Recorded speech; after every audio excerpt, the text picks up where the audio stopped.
Hallelujah. While you're standing, why don't we appreciate the one who really matters? And we all know who that is. Our King and our Lord, our Savior. Go and give him a worthy clap offering. Go on, bless him. Bless him. He's the one who really matters. Oh, we bless you. Oh, we bless you. Thank you, Lord. You are Alpha and Omega. Go and worship with me. We worship you, our Lord. You are worthy to be praised. Go on, say that again and mean it. The Alpha and Omega. Go on, join me. You are Alpha and Omega.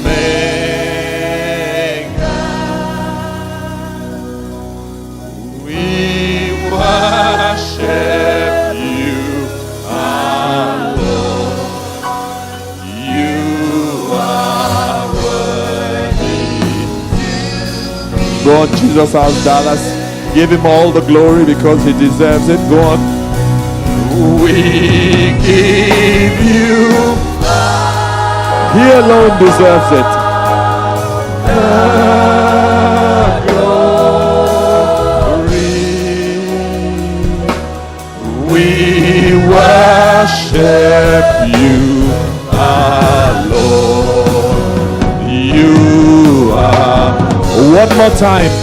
Because he deserves it. Jesus House Dallas, give him all the glory. We give you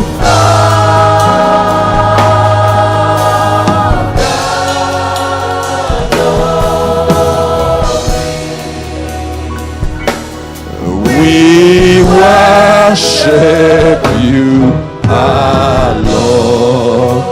You are worthy to be praised. Go and worship him with a clap offering. We bless you, O God. We bless you, O God. Hallelujah. Amen. You may be seated in God's wonderful presence. I can commend everything that has been done in this place. The worship was amazing. The Black History Month presentation was awesome. The everything. I just love this church. And I was saying to AK that my wife Shola, if I bring her here, I'm not sure she'll go back to London with me. That might be a challenge. Because this is just her kind of church. And we thank God for what God is doing. We don't take it for granted. As I sat there, I cast my mind back to that first service, somewhere, some hotel somewhere around here. And to see what God has done, this is marvelous, amazing in what God has done. And so I bring you greetings from Shola, who's in the air, flying back to London as we speak. And hopefully in August, she'll certainly be here with our children, even if I'm not. I just appreciate what Femi and Akudo are doing here and the rest of the leadership team. So let's please appreciate our pastors. Hallelujah. Amen. I'm going to attempt to perform a miracle. And the miracle is this. For the last 5 weeks, I've been doing a series called The Complete Man. And it's a series that has kind of caused a stir in our church and within parts of the Christian community in London. It's a series that was born out of a frustration that I had. Here was another year starting, and here we were going to encourage each other to make resolutions, and by the middle of March, all the resolutions would have fallen away. And I thought, I just don't want to go through this cycle. God, there must be something you can say that can help us determine to do it and do it right. And so God began to talk to me about how man is supposed to function. And that's where the title, The Complete Man, came from. We all know that when God created man, he created man tripartite, 3 different parts. In Genesis 1 from 26 to 28, he made his intentions clear. Let us make man in our image and in our likeness. By the time we get to Genesis, the 2nd chapter and the 7th verse, he puts into practice his intention. And so the Bible says this. It says, and the Lord God formed man of the dust of the ground and breathed into his nostrils the breath of life, and man became a living being. The Message says man became a living soul. And that scripture is important to understand what you and I are made of. God formed from the dust of the earth a body. But the body had no life in it. It was just dust. And then he put his breath into the body. And so a part of him came into the body. And we call that the spirit of man.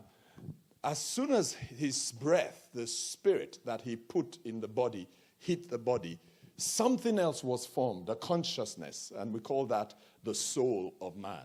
And so we understand that man is a body. That's what we look at. And man has a spirit in him that was the breath of God. And the result of that contact between the spirit and the body created something called the soul. And when the Bible says things like this, it drives home that point. It says in 1 Thessalonians, the 5th chapter, verses 23 and 24, the message says this.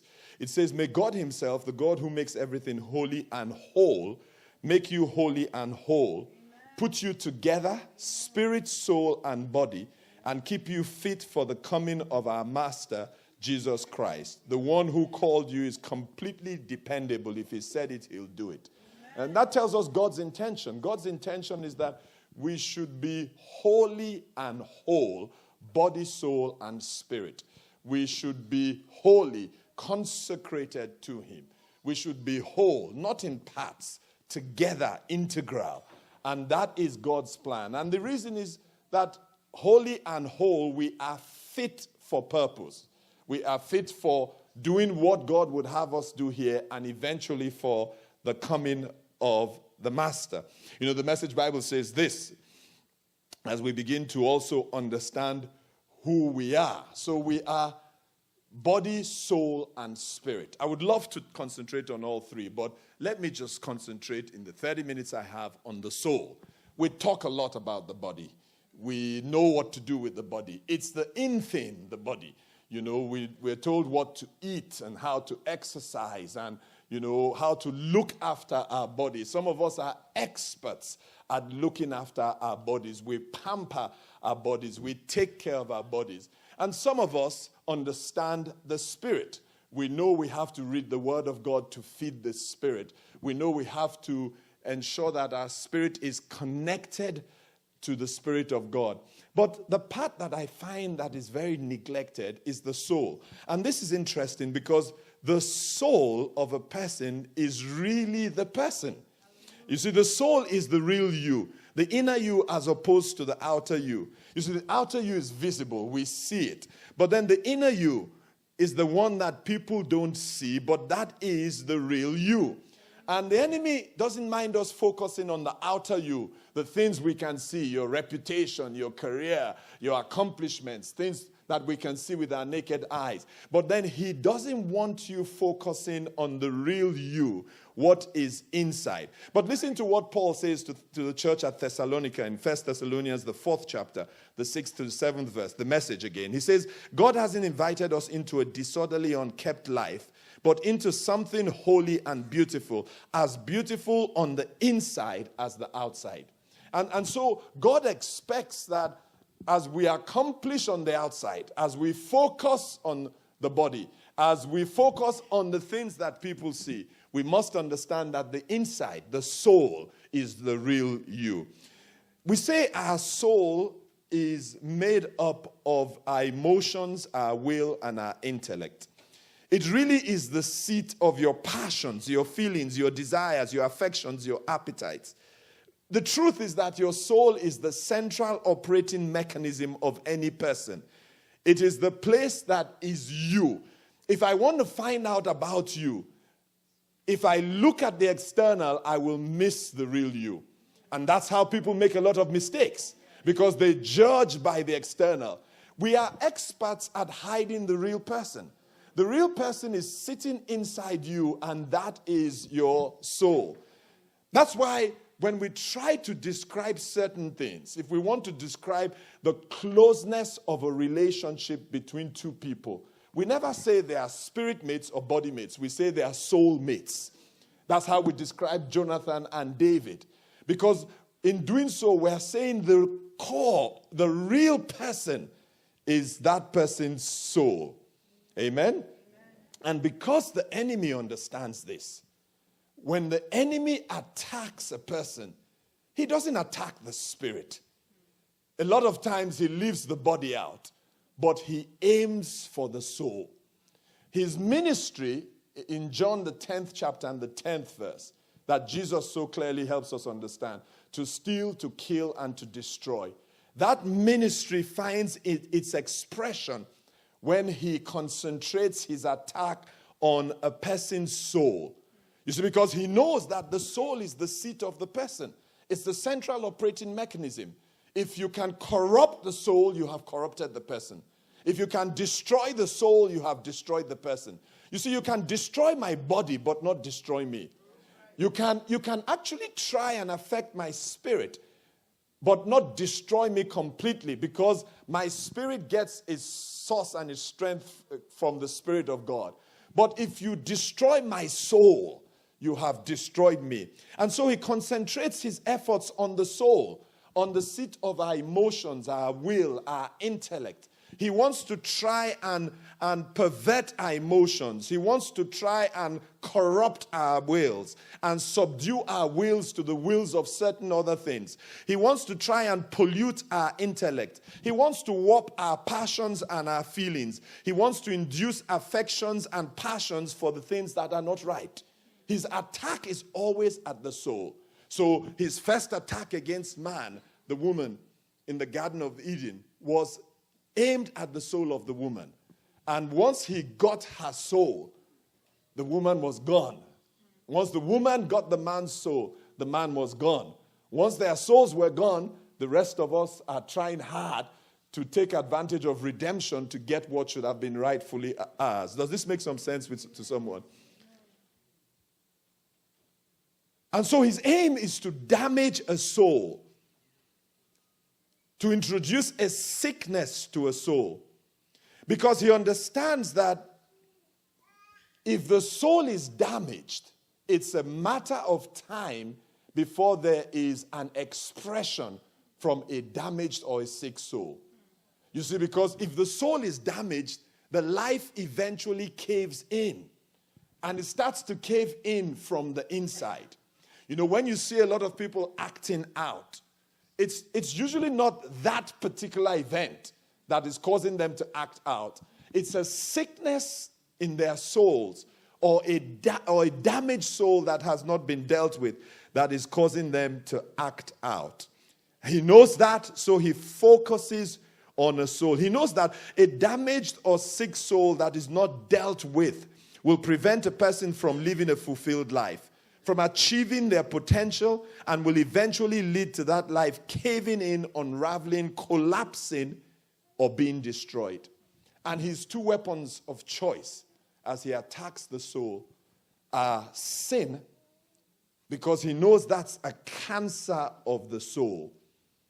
You know, Peter says in 1 Peter, the 2nd chapter and the 11th verse, he says, "Beloved, I beg you as sojourners and pilgrims, abstain from fleshly lusts which war against the soul." He knows that if he can introduce sin into a person's life, it is the cancer of the soul. It is impossible to live a life in sin, as in, I'm not talking about falling into sin and confessing, being convicted, and having forgiveness from God. But I'm talking about living a life of sin. It is impossible to live a life of sin without it eating up your soul. It is the cancer of the soul. And so that's his main weapon. The second thing he uses is he uses wounds that are caused by life's circumstances. Sometimes this has nothing to do with sin. It's just that life happened. And as a result of an experience, something traumatic, something in my upbringing, some failure, some dashed hope, as a result of something that happened in my past, there's a wound in my soul. And most of us learn to limp along with the wound in our soul. But we don't realize that that wound in our soul is hampering us from living the fullness of life. Am I making some sense? That's why we're grateful for our salvation. Because as we come to Christ, we come to the antidote to sin, the cancer of the soul, and the antidote to the wounds in our soul. It's no wonder that Peter calls him in 1 Peter, the 2nd chapter and the 25th verse, the shepherd or the bishop of our souls. So we take our souls back to him, and he starts a healing process that makes our souls whole again. The greatest defense against the enemy or the issues of life is a wholesome soul. Amen? And so I want to talk for a few minutes, and God is going to help me, as to how you can care for your soul. Amen? Number one, how do you care for your soul?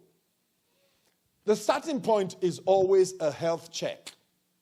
You know, isn't it interesting that we'll do health checks regularly? We understand that now. Everybody gets that. That it makes sense to go to a doctor, and now and again they check your cholesterol, they check your PSA if you get to a certain age and you're a man. You know, they're checking all kinds of stuff. We know that makes sense because we also know that one of the things a health check does is that early detection of anything means that the way medicine has gone, most things, once they're detected early, can be dealt with. So we know the wisdom of a health check. But how many people do a soul check? And yet that's the real you. Isn't it ironical? That we'll do that for the body, but we won't do that for the soul. So the question I want to ask you is, what is the state of your soul? You see, the challenge with that is that the soul is internal. A damaged or a sick soul is not as easily discerned or as a damaged or a sick body. And oftentimes, by the time it is obvious, it is usually because a person's life is falling apart and that person has hurt himself or herself and others. So what is the state of your soul? And it is not helped by the fact that we are experts at denial. It's actually our coping mechanism. We sweep things under the carpet. We hope that they will disappear because we've swept them under the carpet. But it doesn't work like that. If there's a wound, the wound has to be dealt with. If there's a damage, the damage in the soul has to be dealt with. And that's where the Word of God comes in. Because you see, the Word of God is like a mirror. The writer of the book of Hebrews helps us understand that. He says in Hebrews 4 verse 12, the Word of God is living and powerful, sharper than any two-edged sword, piercing even to the division of soul and spirit and of joints and marrow, and is a discerner of the thoughts and intents of the heart. How does the Word of God do that? It acts as a mirror. That's why a lot of people don't want to go into the Word, because the Word will be a mirror. The Word will tell you exactly what it is. When you stand before it, it will say to you who you are. So we might call it an indiscretion. The Word will call it an adultery. We might say, well, we only kissed. The Word would say it's immorality. We might say we are being smart. The Word might say you're a cheat. We might say, well, I just lost my temper because I was provoked. The Word will tell you you're a fool. We might say, I'm private and I'm reserved. The word will tell you you're unfriendly. We might say, well, I need it. The word will tell you you're being covetous. We might say we are being wise. You know, you've got to be wise in these days. The word will tell you you're being deceitful. So the word acts as a mirror to our soul to tell us exactly who we are. Number 2.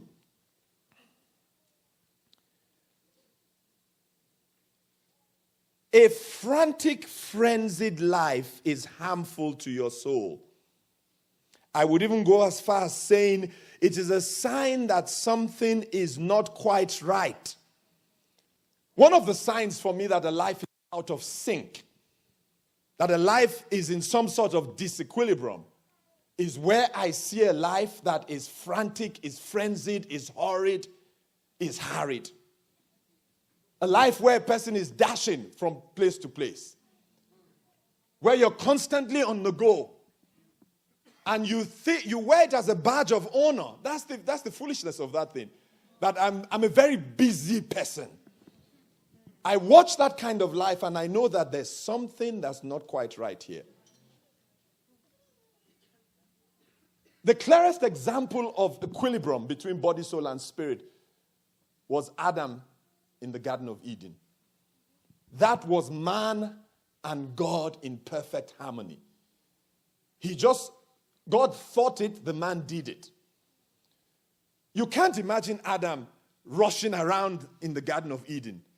You get the picture of someone who lived an unhurried life in the garden.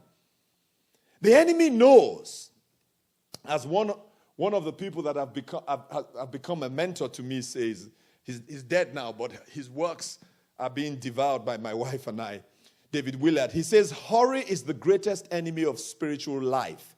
You must ruthlessly eliminate hurry from your life. There are certain words that my wife and I have eradicated from our lives. Frantic, frenetic, manic, dashing, hurry, we don't do anymore. And Femi Aneke will tell you that was my life before. But I've realized that it's a tool of the enemy to stop me from achieving God's potential, the potential that God has put in me for my life. Haven't you noticed, as I was saying to them yesterday, that there's not one incident of Jesus in a hurry in the total account of the Gospels? I mean, did you read anywhere that Jesus got up and said, oh my God, I'm late. I have to dash from Bethlehem to Judea. Did you ever read that in the Gospels? And isn't that the person we follow? Aren't you amazed that when they told him that his friend Lazarus was dead, then I thought he should break into a hurry. But the Bible says he took his time and did what he had to do before going to be with Lazarus. He understood that hurry is a weapon of the enemy. You see, the enemy has become sophisticated. You are sophisticated.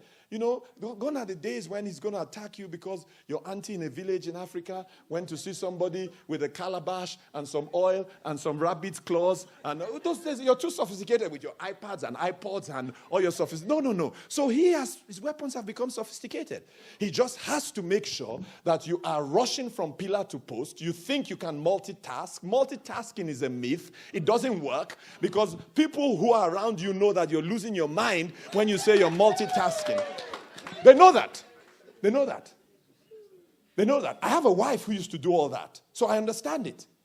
Sometimes she's talking to me and she's not there because her mind is in here, my mind is in there, and she used to think I can multitask. I said, no, God didn't create human beings to multitask. That's a myth. And the enemy gets us into this crazy state of hurry. But I mean, look at Jesus. What do you think are the words that would describe his life? I think words like measured, like rhythmic, like deliberate, like thoughtful, like unhurried. Words like dignified. Words like stately. And you know what? We are his regents on earth. We are kings under a king. Can you imagine a king hurrying? The Queen of England, she hitches up her skirt to try and catch a plane. I mean, how undignifying is that? And you know, a lot of us are undignified in the way we live. And the enemy is sitting in hell and having a laugh. Look at her. She says she's a princess. Look at her. She's dashing to catch the plane. There's no dignity. The skirt is flying all over the place. And then she gets there and tries to compose herself. But you've just, in an undignifying way, shown that the enemy has you. So you must eliminate hurry from your life. You must be measured and stately. Amen? Number 3. I could say a bit more about that, but let's go on. We don't have too much time. Number 3. You must rest your soul. Come to me, all you who labor and are heavy laden, and I will give you rest. Take my yoke upon you and learn from me, for I am gentle and lowly in heart, and you will find rest for your souls. For my yoke is easy and my burden is light. A lot of us think when we rest our bodies, I wish I had time to talk about the body to you. I would tell you how to rest your body. But resting your body is different from resting your soul. Your body can rest and your soul can be agitated. You can sleep and wake up tired because your soul has been agitated while your body was resting. The psalmist says, the Lord is my shepherd, I shall not want. He makes me to lie down in green pastures. He leads me beside the still waters. He restores my soul. The restoration of a soul comes when you can find your green pastures and your still waters.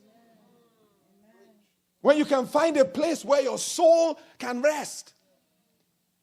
He makes me lie down in green pastures. And some of us need to learn how to lie down. And you know, lying down is really doing nothing. The enemy tells us a lie that it is irresponsible to do nothing. It is not true. The body was wired to sometimes do nothing so that the soul can rest. He leads me beside still waters. The calming effect of still waters. But when we say do nothing, we don't actually mean do nothing. Mary and Martha. Martha is typical of you and I. Jesus is coming. Who's going to cook for Jesus? So Martha is all over the place, bustling around, doing the good things. Mary, once Jesus arrives, she sits down and is just looking at Jesus. The Bible says she's just listening to him. After a while, Martha gets offended. But Jesus says, no. What she's doing has more value than what you're doing. What was Jesus saying? Jesus was saying what she's doing restores the soul. So when we rest, when I say rest your soul, what I am saying is you have to find a way to sit down and just gaze at God. And do nothing else but gaze at God. It is not praying in tongues. It is not binding and loosing. It is not uprooting. It is just simply doing nothing but gazing at God. So you might ask me, how do I do that? Considering Jesus is no longer here. Of course, the Word of God helps. But let me tell you what helps even more, in a sense, in a graphic sense. The psalmist says, Psalms 19 verses 1 to 3, the heavens declare the glory of God, and the firmament shows his handiwork. Day unto day utters speech. Night unto night reveals knowledge. There is no speech nor language where their voice is not heard. So Mary sat down and listened to Jesus. She could hear his voice. The psalmist says you don't need Jesus to come. Just look at the handiwork of God. The psalmist says day by day it is speaking if you will listen. The psalmist says night by night it is revealing God if you would allow the revelation to come. The psalmist says the language by which God's creation speaks, by which nature speaks, is a language that anybody can hear. Whether you speak this language or that language is universal. That's why you have to get back in touch with God's creation. It speaks to you.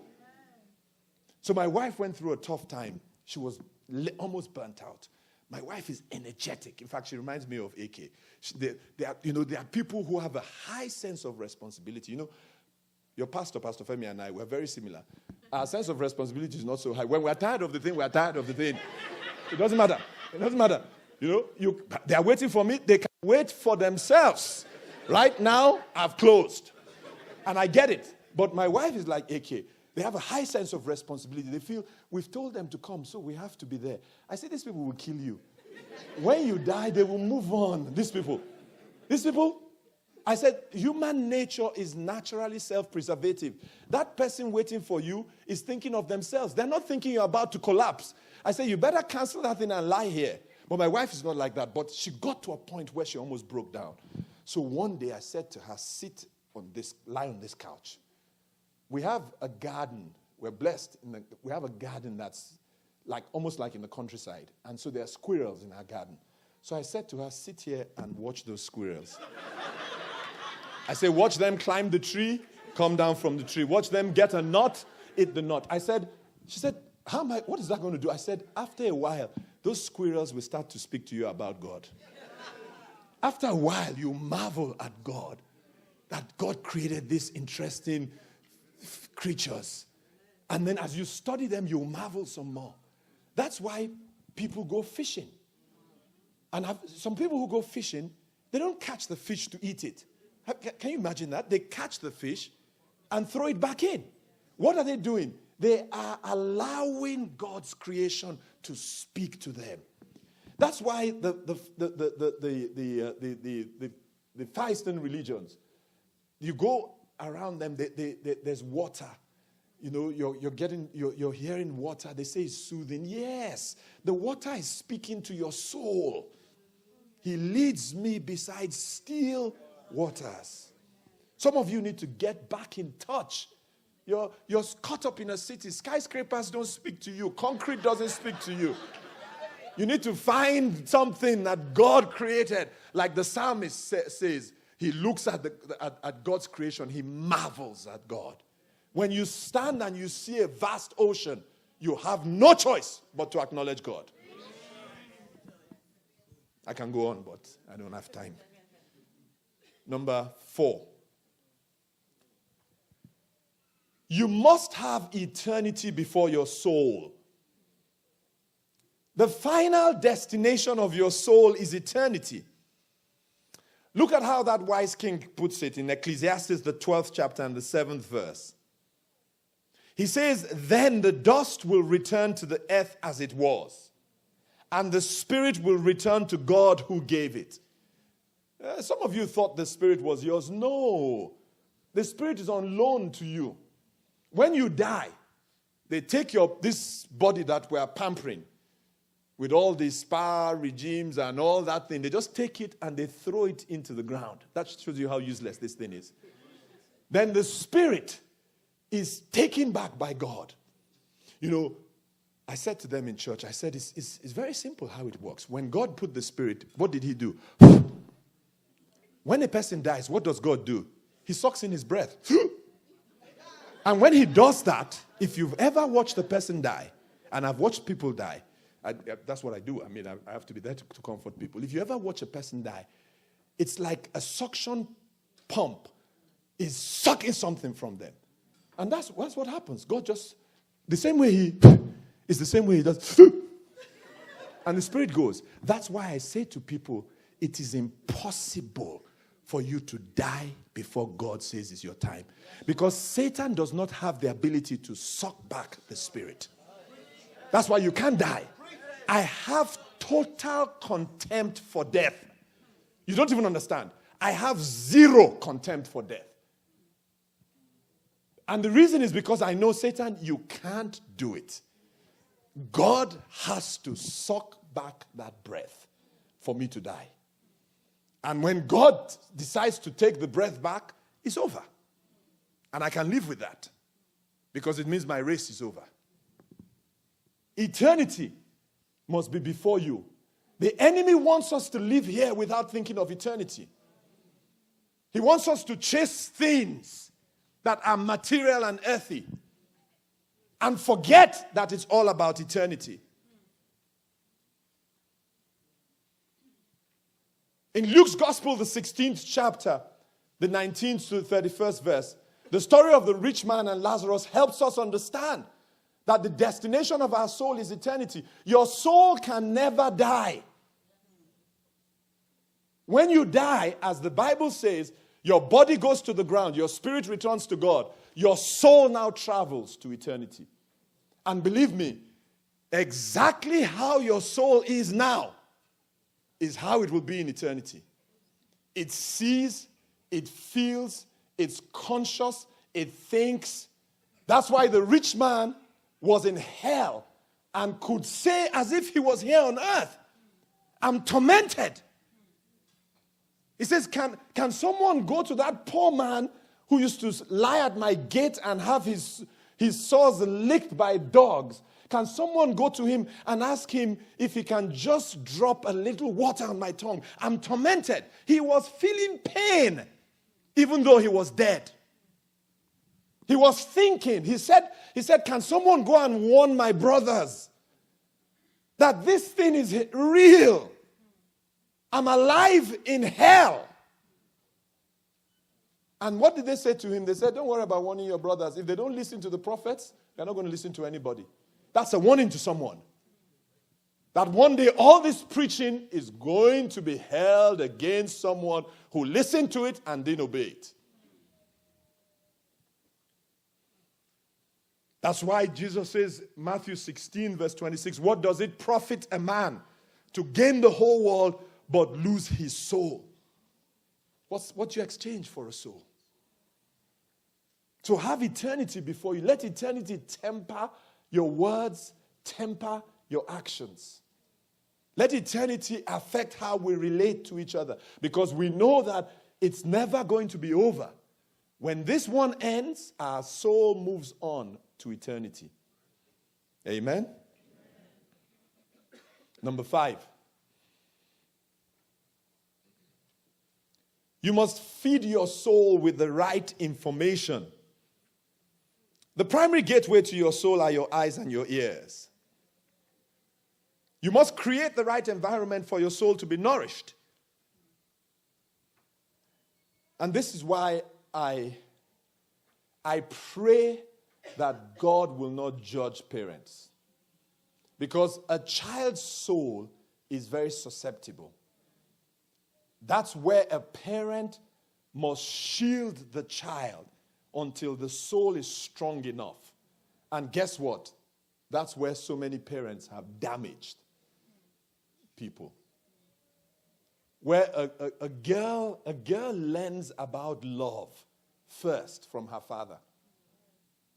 And when she gets love from her father and understands it, she's not going to be susceptible to these wolves that are roaming around when she gets older. Oh, yeah. She won't be. Because she's seen the real deal. Yeah. A girl's first date must be her father. She must first learn about a man's love from her father. So when you've seen the original and you understand it, when you see a counterfeit, you know this is a counterfeit.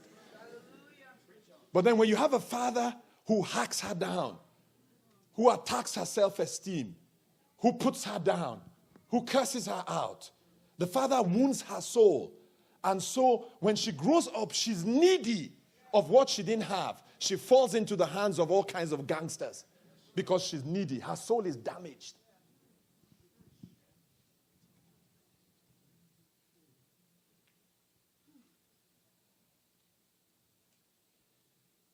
The confidence that parents can give their children just by telling them. You know, my mother, bless her soul, my mother was something else. People say to me, one of the graces I have is that I understand the unconditional love of God. I get it. In fact, my wife Shola says she wishes she got it like me. I say, I get it. God's unconditional love, I get it. Why do I get it? Because I saw it first with my mother. I could not do any wrong. When I came back with bad reports from school, I wasn't one of those who did so well in school. I came somewhere. Somewhere. Do you know what my mother would say? Those teachers don't understand how intelligent her son is. That's what my mother used to say. I didn't have that mother that you get home, she slaps you, no. My mother said, this child, she used to tell everybody, this child is a special child. That what's going to happen with this child? People don't understand it. It's a special child. And so I grew up confident. That's what our parents did for us. My sister was born with a disability in Nigeria. A disability. And an obvious disability. She didn't even know she was disabled until she was 12 years old. Because of the environment. She's ended up marrying the most eligible man in our church. With 2 children. She learned how to weave her children's hair with her feet. She ended up being a lawyer. Now is general manager of our church. Is an author. And why did all that happen? Because my parents created an environment that protected us. Even with her disability, they told her, you will do everything you want to do. She drives. She does everything. She's written a book called Completing Him about it. And that was because of our parents. They didn't hide her away in a room and make her think that you can't achieve anything. No, they made her believe that whatever anybody has, they might be able. I'm going to get it. Guess what? She married the most eligible man in our church. Married her with all the able women he saw. He married her. She plays squash. She can only use one hand, but she plays squash. She drives. She writes. She pastors. She's so full of confidence. And why is that? Because the parents created an environment that allowed her to blossom. Feed your soul with the right information. Read. Say you want to hide something from a black man, put it in a book. Debunk that. Go and read. Don't just listen to Afro music. Read.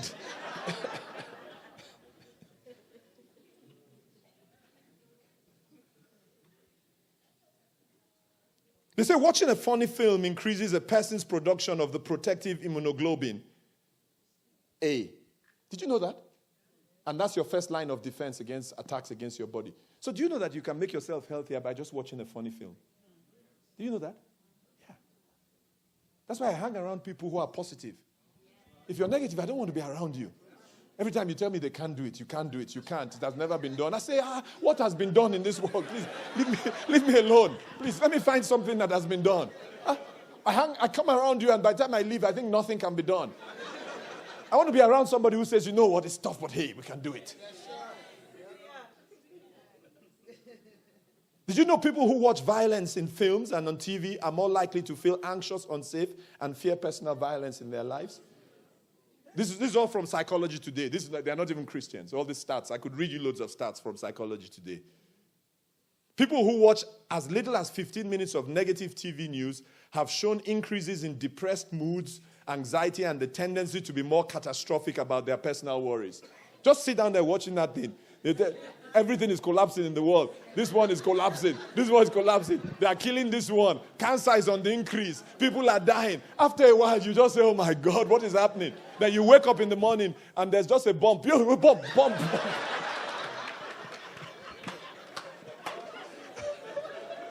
Keep watching. Just keep watching. I have 1 minute left. Number 6. Number 6, a grateful soul. An ungrateful soul is a malfunctioning soul. We were wired to both be grateful and receive gratitude. In everything, give thanks. This is the will of God in Christ Jesus for you. That's 1 Thessalonians, the 5th chapter and the 18th verse. I'll end by telling you a story. And then we're done. In 1871, a man who was quite well off and who lived in Chicago lost everything he had. His home was destroyed in a fire. His business collapsed. He was a real estate investor, and his entire real estate investment was destroyed by the Great Chicago Fire. Interestingly, in the preceding year, 1870, his only son had died of scarlet fever. He was distraught. as you would expect, grief-stricken. But then he picked himself up and decided to send his family, that's his wife and 4 daughters, across the sea, because he couldn't fly then, to England, just to allow him to focus on rebuilding the business. A few days later, he received a telegram from his wife that informed him that there had been a shipwreck and his 4 daughters had died. He quickly boarded another ship to go and meet the only surviving member of his family in England. As the ship sailed, when it got to the place where his daughters had drowned, a song dropped into his spirit.